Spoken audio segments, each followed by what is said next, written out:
Nagsagawa ng bisita eskwela at Juvenile Justice at Anti-Bullying Law Symposium ang kapulisan ng Surigao del Norte Police Provincial Office at Dapa Municipal Police Station sa Union National High School, Barangay Union Dapa, Surigao del Norte nito lamang Agosto 26, 2025. Pinangunahan ni Police Lieutenant Cheryl Q. Saldo ng Provincial Women and Children Protection Desk at Police Staff Sergeant Roxanne B. Dumanhog ng WCPD Dapa MPS ang pagtuturo sa ilalim ng pangangasiwa ni Police Captain Violito D. Pipito Jr., Acting Chief of Police ng Dapa MPS, katuwang si Miss Giovanette D. Espihon, Principal 4 ng naturang paaralan. Sa nasabing talakayan ay tinalakay ang mga batas na nagbibigay proteksyon sa mga kabataan laban sa pang-aabuso, karahasan at bullying.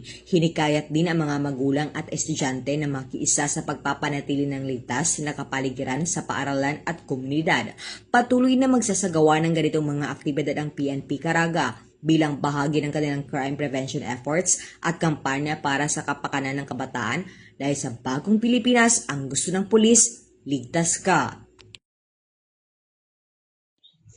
Mula rito sa rehiyon ng Caraga, ako yung Police News Network Correspondent, Kapuluman K. Francisco, alagad na batas, tagataguyod ng Kalitang Pulis.